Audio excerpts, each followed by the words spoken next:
परीक्षित ने कहा गुरुदेव हमें ध्रुव चरित्र की आगे की वंशावली की कथा सुनाए। तब सुखदेव भगवान ने कहा राजा आगे चल करके इसी वंश में महाराज पृथु का जन्म हुआ।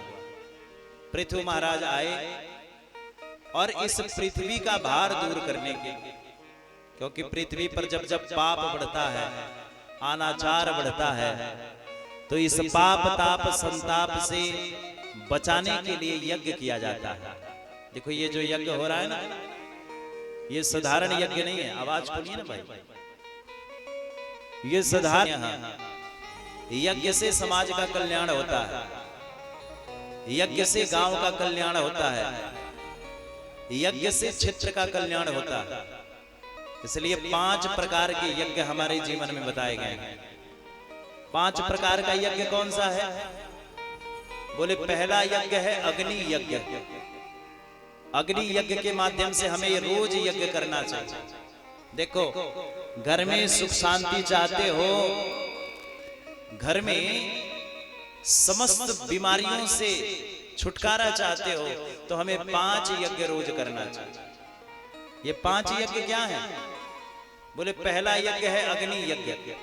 अग्नि यज्ञ के माध्यम से भगवान को पवाना, और भगवान जब अग्नि यज्ञ के माध्यम से पाते हैं तो प्रसन्न होकर के हमारे घर पर आशीर्वाद देते हैं। दूसरा यज्ञ क्या है? बोले देव यज्ञ, देवी देवताओं का यज्ञ। तीसरा यज्ञ क्या है? बोले ब्रह्म यज्ञ। स्वाध्याय का ही नाम ब्रह्म यज्ञ है। और चौथा यज्ञ क्या है? बोले चौथा यज्ञ है महाराज हमारे जीवन में पशु पक्षियों का यज्ञ। और 5वां यज्ञ बोले अतिथि की सेवा। ये 5 यज्ञ हमें रोज करना चाहिए। 5 यज्ञ करने से हमारे जीवन के समस्त पापों का क्षय होता है। पृथु महाराज ने यज्ञ किया, और यज्ञ के माध्यम से हुआ क्या? महाराज आकाश से वायुमंडल पवित्र हुआ, बरसात हुई। जो अकाल पृथ्वी पर पड़ा हुआ था, उस अकाल को पृथु महाराज ने दूर किया। अब इसी कथा को श्री सुखदेव भगवान ने राजा परीक्षित को सुनाई, और इसी के साथ इस श्रीमद् भागवत के 4th स्कंद की कथा को विराम किया। आइए हम 5म स्कंद की कथा में प्रवेश करें। श्रीमद् भागवत 5म स्कंद की कथा में बड़ी ही सुंदर कथा आती है। सुखदेव भगवान ने राजा परीक्षित को यह पावन चरित्रों की कथा सुनाई, जिसमें ऋषभ भगवान की कथा सुनाई। ऋषभ देव जी महाराज बोले भगवान के ही अवतार बन करके धाराधाम पर आए। इनके 100 पुत्र हैं। प्रथम पुत्र का नाम है भरत, और इतने प्रभावशाली राजा हुए भरत जी महाराज कि महाराज इन्हीं के प्रभाव से इस आर्यावर्त का नाम भारतवर्ष पड़ा। ये भरत महाराज के ही प्रभाव से आर्यावर्त का नाम भारतवर्ष पड़ा। भरत जी ने सोचा कि चौथा पन आ गया, और चौथे पन में हमें क्या करना चाहिए? बोले चौथे पन में हमें तपस्या करना चाहिए। राज्य पाठ दिया, और भजन करने के लिए भरत जी महाराज निकल पड़े, और जाकर के गंडकी नदी के किनारे तप करने लगे, भजन करने लगे। लेकिन महाराज गंडकी नदी के किनारे भजन करते करते हुआ क्या? एक मृगी है, मृग गर्भिणी है, उसके पेट में बच्चा है। भरत जी तप कर रहे थे, इसी बीच में वो गर्भिणी मृगी आई। एक सिंह ने दौड़ाया था, गंडकी नदी का छलांग लगाया, और जैसे ही गंडकी नदी का छलांग लगाया, उसके पेट में जो बच्चा था उसका प्रसव हो गया। बच्चा बहने लगा। भरत जी आए और बच्चे को महाराज निकाला, और ला करके उस बच्चे का लालन पालन करने लगे भाव से। अब बच्चा खाता है तो खाते हैं, बच्चा सोता है तो सोते हैं, यही भाव से सेवा करने लगे। ध्यान देना, राज्य छोड़ दिया, व्यवस्था छोड़ दी, राज्य की संपूर्ण व्यवस्था छोड़ करके गए थे भजन करने के लिए कि चल करके भजन करूंगा। लेकिन महाराज हुआ क्या? एक मृग के बच्चे में आसक्ति हो गई। बच्चा खाता है तो खाते हैं, बच्चा सोता है तो सोते हैं, और कहीं बच्चा घूमने चला जाता है तो उसके लिए बैठ करके रोते हैं। ये है भरत जी की दशा। इसीलिए ध्यान देना प्यारे, दुनिया से प्यार करो, दुनिया वालों से खूब प्यार करो, माता से, पिता से, भाई से, बंधु से, सबसे प्यार करो, लेकिन आसक्ति किसी में मत रखो। आसक्ति ही जीव का जंजाल है। आसक्ति अगर बढ़ गई तो समझ लेना तुम बंधन में फंस गए। इसलिए प्यार सबसे होना चाहिए, सब में करो, लेकिन आसक्ति मत रखो। आसक्ति का मतलब अब हम तुम्हारे बिना रह नहीं सकते, बेटा के बिना हम रह नहीं सकते, यही आसक्ति है। पत्नी के बिना हम रह नहीं सकते, यही आसक्ति है। पुत्री के बिना हम रह नहीं सकते, यही आसक्ति है। पति के बिना हम रह नहीं सकते, यही आसक्ति है। और इस आसक्ति में जो फंस गया उसका पतन हो जाएगा। इसलिए प्यार सबसे करो, आसक्ति किसी में नहीं रहना चाहिए। क्यों? आसक्ति ही जीवन का जंजाल है।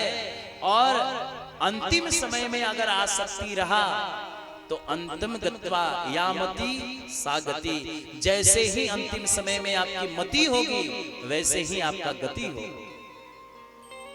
इसलिए मति को सुधारो। जैसी आपकी मति अंतिम समय में वैसी आपकी गति। बेटा को अगर याद करके मरोगे तो बेटा का बेटा बन करके आना पड़ेगा। बेटी को याद करके मरोगे तो बेटी का बेटी बन करके आना पड़ेगा। और कहीं 84 लाख में किसी को याद करके मर गए तो तब तो वही बन करके आना पड़ेगा। अरे भैया आजकल तो बड़े शौक से कुत्ते पाले जा रहे हैं, अपने अपने घर में लोग पाल रहे हैं। हमने कुत्तों को सोफा पर बैठते हुए देखा है। अरे किसी के घर में सोफा की कमी है, सोफा आज तक देखा नहीं। और बड़े बड़े 5 स्टार लोग महाराज कुत्ते को घर में रख करके और सोफे पर बिठाते हैं, पालते हैं, बैठते हैं। और कहीं उस कुत्ते में आसक्ति छिपी और अंतिम समय में अगर उसकी याद आ गई तो फिर क्या बनोगे? कुत्ता। इसलिए प्यारे, कुत्ते से प्रेम करो, रोटी खिलाओ, उसका सत्कार कर दो, आए दरवाजे पर तो रोटी दे करके विदा कर दो, परंतु कुत्ता पालना नहीं। क्योंकि पालोगे तो आसक्ति छिपेगा और आसक्ति रहेगी। कहीं उसी की याद में शरीर छूटा तो फिर गए 84। इसलिए किसी में आसक्ति मत रखो। आसक्ति ही जीवन का जंजाल है। अंतिम समय में जैसी आपकी मति होगी वैसे ही गति होगा और वही बन करके आपको फिर संसार में आना पड़ेगा। इसलिए जब हमारे यहाँ कोई बुजुर्ग हो जाता है 80-90 साल का, तो लोग जाकर के परिचय पूछते हैं, बाबा हमको पहचान रहे हो, दादी हमको पहचान रहे हो। अब जबरदस्ती ना भी पहचाने तो हम पहचान करवाते हैं। और कहीं महाराज मृत्यु हो गई पहचान करते करते तो फिर वही बन करके आना पड़ेगा। इसलिए नाना ऐसा मत करना। इसलिए अंतिम समय में मति सुधारो। अंतो गत्वा यामति सागति, जैसी मति वैसी गति। भरत जी महाराज आए थे भजन करने के लिए, राज्य छोड़ दिया, परिवार छोड़ दिया, बीवी बच्चों का त्याग कर दिया कि भजन करूंगा। लेकिन एक मृगी के बच्चे में आसक्ति हो गई। अब वो मृग का बच्चा, हिरण का बच्चा खाता है तो खाते हैं, सोता है तो सोते हैं। सनई सनई देखते ही देखते महाराज एक बार बच्चा घूमने निकल गया और उसी के वियोग में आकर के अन्न पानी का त्याग कर दिया। उसी के वियोग में भरत जी का शरीर छूट गया। तो इस बार शरीर क्या मिल गया? हिरण का। हिरण के शरीर में भरत जी को शरीर मिला। लेकिन देखो भजन का प्रभाव कभी व्यर्थ नहीं जाता। भजन का प्रभाव सदा आपके साथ बना रहता है। इसलिए भजन करना चाहिए। भरत जी को याद है कि मैंने पूर्व जन्म में एक राजा था और आसक्ति मृगी में थी, इसीलिए मृग बनना पड़ा। भजन करो। और इस बार इस शरीर में भजन किया तो महाराज एक दिव्य ब्राह्मण के कुल में जन्म हुआ, गरीब ब्राह्मण के घर में। 4 भाई पहले से हैं। छोटे से पुत्र भरत जी महाराज का जन्म हुआ। पिता चाहते हैं कि पढ़ लिख करके कुछ आगे बढ़े, लेकिन भरत जी ने सोचा पढ़ लिख लूंगा तो ब्याह शादी होगा, और ब्याह शादी हो जाएगा तो संसार में फंस जाऊंगा। इसलिए इस बार शरीर मिला है तो खूब भजन करूंगा और भगवान को प्राप्त कर लूंगा। पिताजी ने एक बार बुलाया और कहा, हे भरत आओ हम तुम्हें पढ़ाएंगे। जैसे ही कहा भरत ये गायत्री मंत्र याद करो, भरत जी बैठे बैठे बोले, पिताजी जितने समय से आप मुझे पढ़ा रहे हो उतने समय से तो 99,900 चींटियां इस बिल में समा गई। पिताजी का माथा गर्म हो गया। हम तो तुम्हें पढ़ा रहे हैं और तू बैठे बैठे चींटियों को गिन रहा है, तू बिल्कुल जड़ है। इसलिए नाम रख दिया जड़ भरत। भरत जी महाराज ने समझ लिया अब पागलपन की मुहर लग गई। संसार में भगवान को वही प्राप्त कर सकता है जो पागल है। पागल मतलब पा जोड़ गल, पा लिया जिसने प्रभु को वही पागल। इसलिए दुनिया के नजर में पागल पागल और पागल के नजर में दुनिया पागल। इसलिए महाराज पा लिया जिसने प्रभु को वही पागल है। इस संसार में कोई है जो पागल ना हो? संसार में जो भी है वो सब के सब पागल है। कैसा पागल? तो कोई पागल है धन दौलत का, कोई पागल बेटे नारी का। कोई पागल धन दौलत का, कोई पागल बेटे नारी का, कोई पागल पढ़ाई लिखाई का, कोई पागल कुर्सी का, कोई पागल वर्दी का। जो भी आया है सब पागल है। लेकिन भैया पागल कौन सा श्रेष्ठ है? तो कोई पागल है धन दौलत का, कोई पागल बेटे नारी का। और सच्चा तो पागल वही है जो पागल बांके बिहारी। इसलिए सच्चा पागल वही है जो पागल बांके बिहारी का, प्रभु का पागल। इसलिए बिहारी जी का जो पागल है वही सच्चा पागल है। हो मुझे ज्यादा ना तड़पाना, इसलिए आवाज ज्यादा ना तड़पाना। हो मुझे ज्यादा ना तड़पाना, हो श्याम ज्यादा ना तड़पाना। दीवाना हूँ तेरा कान्हा, दीवाना हूँ तेरा कान्हा, दीवाना हूँ तेरा कान्हा, दीवाना हूँ तेरा, दीवाना हूँ तेरा कान्हा, दीवाना हूँ तेरा कान्हा, दीवाना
लखते लखते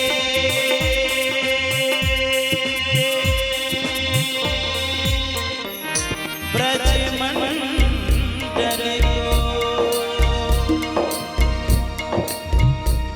रटते रटते बरस 18 परिवार जनों से नाता तजा। बड़ा मन मोहन प्यारा, देख बड़ा मन मोहन प्यारा,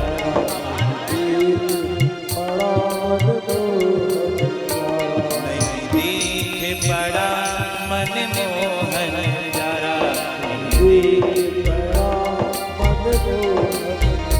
मुझे ज्यादा ना तड़पाना, मुझे ज्यादा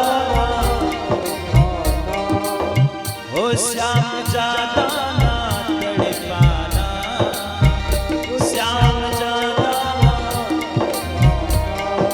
दीवाना हूँ तेरा कान्हा, दीवाना हूँ तेरा कान्हा, दीवाना हूँ तेरा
दीवाने होकर के श्री भरत जी महाराज आज पागलपन की मोहर लगी भरत जी को। घर में 4 भाई हैं, 4 भाइयों के बीच में भरत जी महाराज रहते हैं। एक बार भाइयों ने देखा भाई कुछ घर में काम आदि करता नहीं ये भरत, तो खेतों में लगा दिया, जाओ भैया खेतों की रखवाली करें। लेकिन भरत जी का तो साधु स्वभाव है।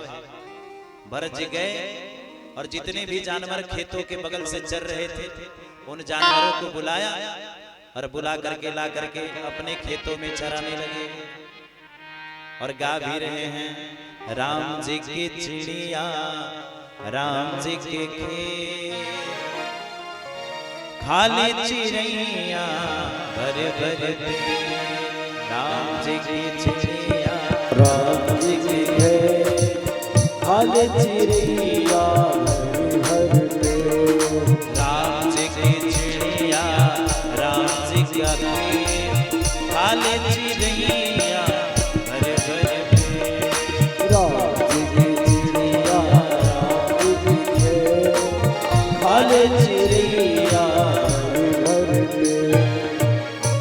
सारे जानवरों को अपने अपने खेतों में चराने लगे। भाई आए, भाइयों ने देखा रे भाई हम तो जानवर को भगाने के लिए भेजे थे, ये तो जानवरों को पकड़ पकड़ के अपने खेतों में चरा रहा है। भरत जी को डंडा मारा और घर से बाहर किया। भरत जी ने सोचा अब घर से बाहर हो गया, चलो भजन करेंगे। देखो संसार के लायक जब तक रहोगे संसार पूजा करेगा, जिस दिन संसारियों को पता चलेगा आप संसार के लायक नहीं, उसी दिन घर से बाहर कर देंगे। भरत जी गए और सीधे जाकर के भरत जी ने तप करना प्रारंभ किया। एक कोल बिलों का सरदार है, उसको कोई बच्चा नहीं हो रहा था। किसी तांत्रिक ने बताया नर बलि चढ़ाओ। इसके पार्षदों ने बाबा को पकड़ लिया। बलि चढ़ाने के लिए जब भरत जी को ले गए, भद्रकाली मैया का मूर्ति आज फट गया, माता भद्रकाली प्रकट हो गई। जयंती मंगला काली भद्रकाली कपालिनी दुर्गा क्षमा शिवा धात्री स्वाहा स्वधा नमस्तुते। भद्रकाली मैया ने भरत जी की लाज बचा ली। भरत जी आए और रहु गण को दिव्य उपदेश दिया और उपदेश देकर के श्री भरत जी महाराज आज प्रभु का भजन करने। इस प्रकार से सुखदेव बाबा ने जड़ भरत जी की पावन चरित्र की कथा सुनाई। अब सुखदेव भगवान ने राजा परीक्षित को खगोल और भूगोल के बारे में बताया। ध्यान देना, जिस खगोल और भूगोल को आज विज्ञान आगे करके हमारे बच्चों को पढ़ा रहा है, ये खगोल और भूगोल की चर्चा आज के कई लाख वर्ष पहले हमारे सनातन धर्म के ग्रंथों में श्रीमद् भागवत महापुराण के प्रविष्ट महाराज पंचम स्कंद की कथा में सुखदेव बाबा ने राजा परीक्षित को सुनाई। खगोल और भूगोल विज्ञान का संपूर्ण समूच ज्ञान श्रीमद् भागवत में रखा। आज विज्ञान जिसको चमत्कार मानता है वो विज्ञान का चमत्कार नहीं, हमारे सनातन ग्रंथों से ही ये चमत्कार मिला, हमारे वेद पुराण शास्त्रों से ही ये चमत्कार मिला। खगोल और भूगोल के बारे में बताया। संक्षिप्त परिचय हुए देते हुए कहा, राजन सबसे पहले हम तुम्हें खगोल और भूगोल के बारे में बताएं। हे राजन, इस संसार में सबसे बड़ा द्वीप है जम्बू द्वीप। जम्बू द्वीप के 9 खंड हैं और एक खंड के हम वासी हैं, अजनब खंड। अजनब खंड के हम वासी, और यही अजनब खंड का नाम भारतवर्ष है। तो इसी के हम वासी हैं। और हे राजन, इस पृथ्वी के 88,000 योजन, इस पृथ्वी के ऊपर 7 लोक ऊपर हैं और 7 लोक नीचे हैं। पृथ्वी के ऊपर 7 लोक, भू भुव स्वः तप मन जन। पृथ्वी के नीचे 7 लोक, अतल वितल सुतल महातल रसातल और पाताल। और इसी पृथ्वी के 99,000 योजन नीचे नरकपुरी की व्यवस्था की गई है। इस पृथ्वी के 99,000 योजन नीचे नरकपुरी की व्यवस्था की गई है। नरकपुरी, जिसमें 28 प्रकार के नरक बताए गए हैं। कितने नरक हैं? 28 प्रकार के नरक। तामाश्रित, अंध तामाश्रित, रईवर, महारईवर, कुंभीपाक, कालसुत, ऐसे करके बैतरणी आदि करके 28 प्रकार के नरक हैं। और यही 28 प्रकार के नरकों की चर्चा बताई गई है। सुखदेव भगवान ने कहा, राजन, जो प्राणी पर संपदा हरण करता है, दूसरे के संपत्ति का हरण कर लेता है, पराई स्त्री का हरण कर लेता है, दूसरे के स्त्री का हरण कर लेता है, और दूसरे के बच्चों का हरण कर लेता है, ऐसे व्यक्तियों को यमदूत सीधे कहां ले जाते हैं? तामाश्रित नामक नरक में ले जाते हैं। वहां पर क्या होता है महाराज? वहां का पृथ्वी तांबे का आकार का तपा रहता है। तांबे के आकार का, जैसे कोयला जल जाता है तांबर के आकार का हो जाता है, उसी प्रकार से वहां का पृथ्वी जलते रहता है। और उन प्राणियों को, उन पापियों को उसी में झोंक दिया जाता है। सुखदेव भगवान ने कहा, राजन, इस प्रकार से ये अंध तामाश्रित, ये तामाश्रित नामक नरक है। सुखदेव जी ने कहा, राजन, दूसरा नरक है अंध तामाश्रित। इसमें क्या होता है महाराज? जो छोटे छोटे जीव जंतुओं को मार करके उनका मांस भक्षण करता है, उनका मांस खाता है, ऐसे प्राणियों को अंध तामाश्रित नामक नरक में जाना पड़ता है। अब विचार करो, हम सब भी क्या करते हैं? आज साउंड बड़ा धोखा दे रहा है, सब खींच रहा है, और उनका मांस भक्षण करता है। तो ऐसे प्राणियों को अंध तामाश्रित नामक नरक में जाना पड़ता है। इसलिए हमें मांस भक्षण नहीं करना चाहिए, निरपराध प्राणियों को नहीं मारना चाहिए। आजकल हम क्या करते हैं? बोले आजकल तो हम अंडा खाते हैं महाराज। टीवी पर हमने एक ऐड देखा, संडे हो या मंडे खूब खाओ अंडे, है ना? और अंडा क्या है? देखो, मांस से भी अगर सबसे ज्यादा कोई दूषित चीज है तो वो अंडा है। अंडा क्या है? बोले जीव जंतुओं का गर्भ है। और गर्भ कोई खा करके कहे कि हमारा गर्भ सुरक्षित रहेगा, ये कभी संभव है? कभी संभव नहीं हो सकता। इसलिए गर्भ खाने वालों, तुम्हारा गर्भ सुरक्षित नहीं हो सकता। किसी पशु पक्षियों का मांस खाने वालों, उस मांस से तुम्हें मांस मिलेगा और तुम्हारा मांस भरेगा, ये संभव नहीं है, कदापि संभव नहीं हो सकता। अच्छा देखो, हमारे वैज्ञानिकों ने प्रोटीन ढूंढा, प्रोटीन का सबसे ज्यादा केंद्र। अरे भाई, मांस में कितना प्रोटीन है? 14%। और सबसे ज्यादा प्रोटीन किसमें पाया जाता है? दाल में। दाल में कितना प्रोटीन है? बोले 16%। तो दाल अच्छा है कि मांस अच्छा है? अरे भाई, हम प्रोटीन के लिए ही तो मांस खाते हैं। इसलिए शाकाहारी बनो, मांस का भक्षण छोड़ो और दाल पियो। जितना बन सके उतना प्रोटीन मिलेगा। हमारे इस पृथ्वी पर शाकाहारी, अभी कोरोना काल चल रहा था, कोरोना काल में पता है न जाने कितने निरपराध लोग भी मारे गए। और निरपराध क्या, ये सब के सब पापी ही मारे गए। अरे भाई, एक भी इस पूरे कोरोना काल में 90 लाख साधु थे। भारतवर्ष के अंदर 90 लाख साधु हैं, साधु समुदाय है। और 90 लाख साधुओं में से एक भी साधु को भी कोरोना नहीं हुआ। एक भी साधु को कोरोना काल में कोरोना नहीं हुआ। क्यों? क्योंकि साधुओं ने कभी मांस का सेवन नहीं किया, कभी मदिरा का सेवन नहीं किया, और उनके अंदर वो साधु तत्व बना रहा। और महाराज उनका जीवन कृतार्थ था, इसलिए महाराज ऐसी आपदा नहीं आई, ऐसी विपत्ति नहीं आई उनके ऊपर। इसलिए हमें जीवन में सीखना चाहिए, समझना चाहिए। इसलिए सुखदेव बाबा ने परीक्षित को कहा, जो निरपराध प्राणियों को मार करके खाता है उसे अंध तामासित नामक नरक में जाना पड़ता है। वहां क्या होता है महाराज?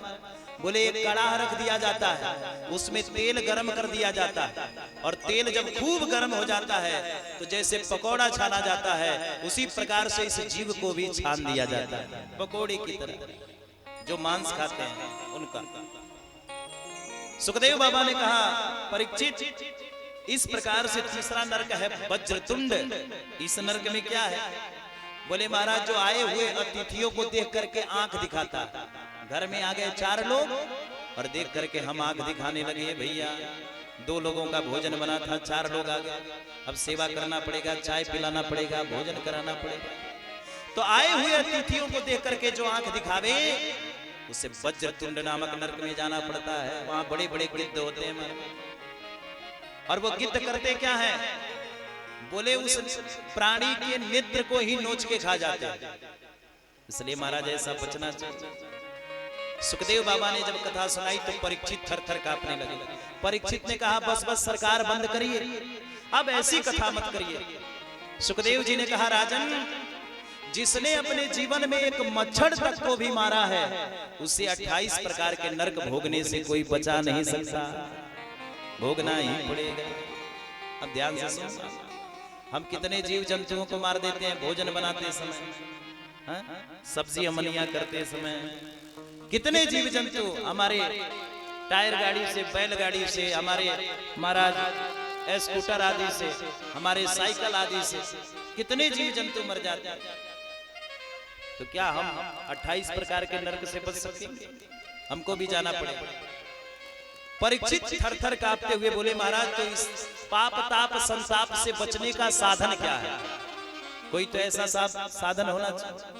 अरे महाराज कपड़ा है, कपड़ा जब अधिक मैल हो जाए कपड़ा में तो महाराज उसको डिटर्जेंट से साफ कर लिया जाता है। उसी प्रकार से पाप है, शरीर में जब ज्यादा पाप बन जाए तो ऐसा तो कोई डिटर्जेंट बताओ जिस डिटर्जेंट साबुन को लगाते ही सारा मैल छूमंतर हो जाए। तब सुखदेव बाबा ने परीक्षित को कहा, नोट करो, के चित केवला भक्त्या वासुदेवा परायण अधम धुनंति कासीन निहारमेव भास्कर। के चित केवला भक्त्या वासुदेवा परायण। हे परीक्षित, इस संसार में समस्त पापों का छूमंतर एक ही नाम है, प्रभु का नाम। इसलिए जहां रहो वहां हरिर नाम, हरिर नाम, हरिर नाम केवल। जीवन में चाहे जितना पाप बन जाए, प्रभु का नाम स्मरण करते मात्र से ही जीवन में जितने पाप हैं वो सब का क्षय हो जाता है, समाप्त हो जाता है। परीक्षित ने कहा, महाराज तो इसका प्रमाण क्या है? बोले भगवान के नाम में चमत्कार क्या है, कथा सुन लो। एक अजामिल नाम का ब्राह्मण था, बड़ा पतित था, लेकिन महाराज इतना पापी था कि उसने अपने जीवन काल में अपने एक छोटे पुत्र का नाम रख लिया नारायण। अब जहां से भी आता है नारायण खाया कि नहीं, नारायण सोया कि नहीं, जहां से भी आता है नारायण नारायण करता है। इसका पुत्र का नाम नारायण है। जब अंतिम समय आया, यम के दूत जब नाग फांस में बांध के ले जाने लगे तो अपने पुत्र को बुलाया। पुत्र खेल रहा था, अरे नारायण बचाओ। नारायण के 4 हाथ वाले दूत खड़े हो गए। यम दूतों को मार डंडा भगा दिया और इसके प्राण लेकर के जाने लगे। यमदूत गए और जाकर के यमराज के सामने अपना नाग फांस पटक दिया। महाराज आज से आपका काम धंधा सब चौपट, हम चले। अरे भाई क्या हुआ?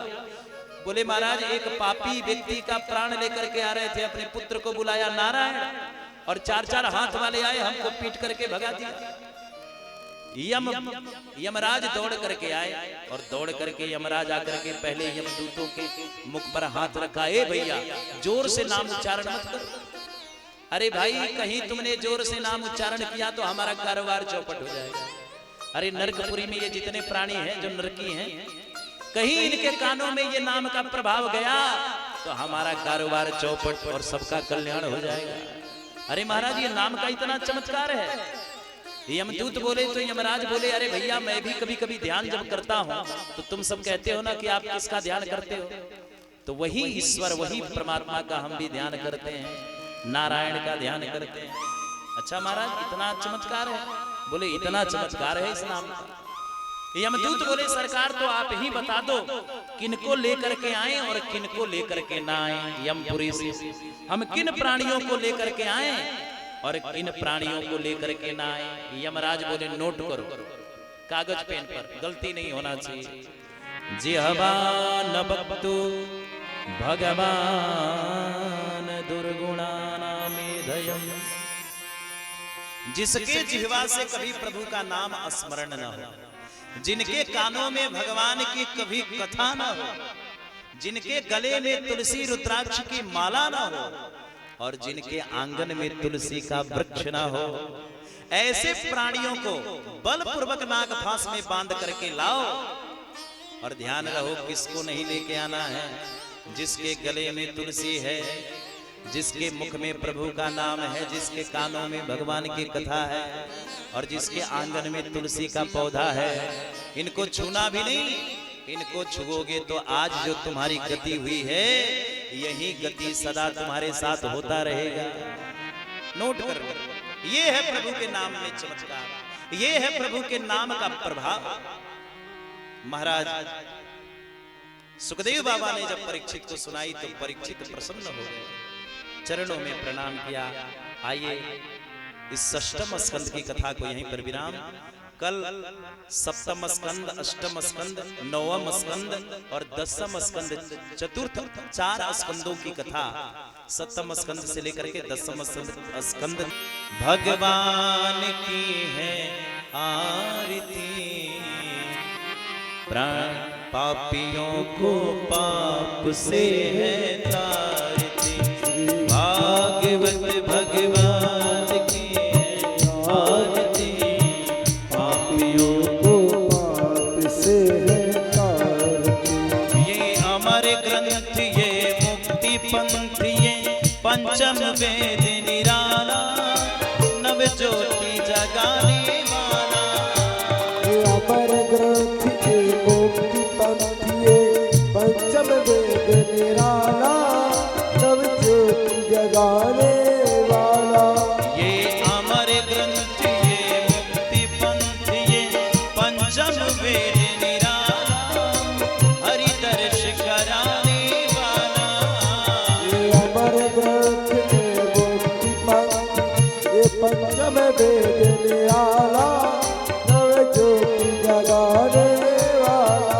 हरि नाम यही, हरि धाम यही, हरि नाम यही, हरि धाम यही, जग की मंगल की आरती, पापियों को पाप से है तारती। श्री भागवत भगवान की है आरती, पापियों को पाप से है तारती।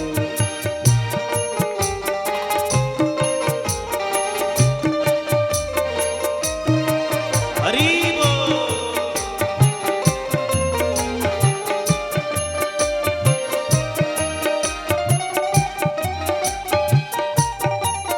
जय हो।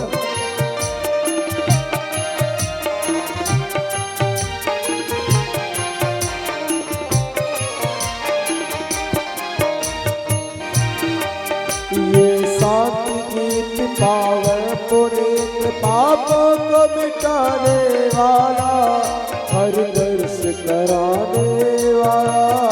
ये शांति गीत पावन पुनीत, पापों को मिटाने वाला, हरि दर्श कराने वाला। ये सुख करनी, ये दुख जय हरनी, हो ये सुख करनी, ये दुख हरनी, प्रभु की महिमा की आरती, पापियों को पाप से है तारती। भागवत भगवान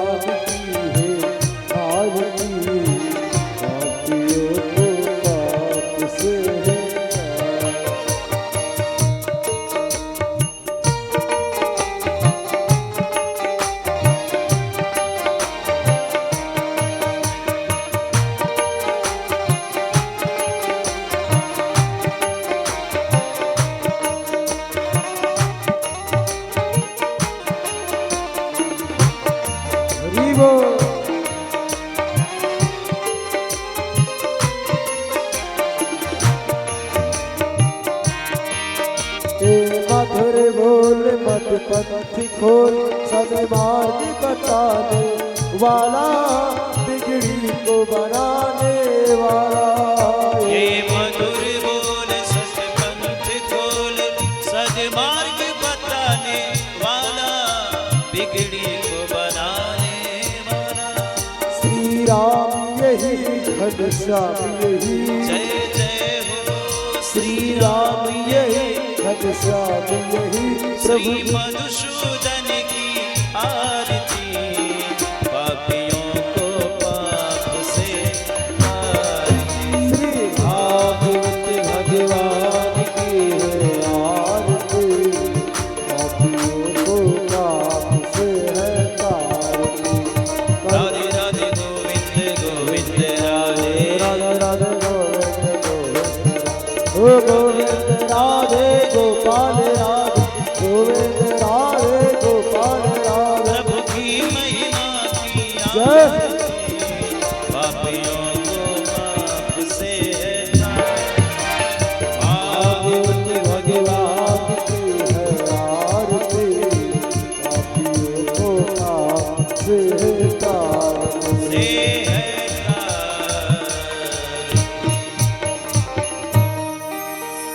कर्पूर गौरम करुणावतारम,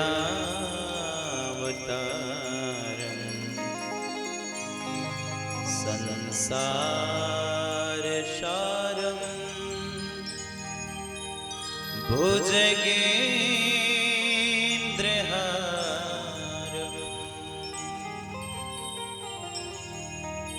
सदा वसन्त्यं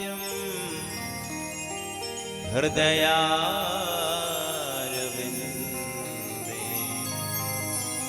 भवं भवानी सहितं नमामि।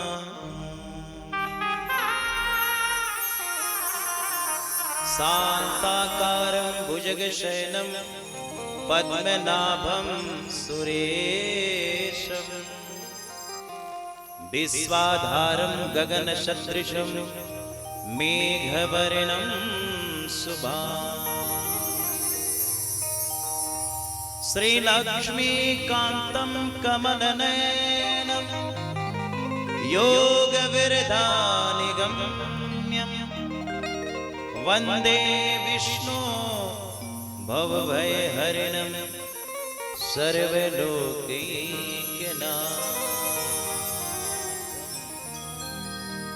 अच्युतं केशवं श्रीराम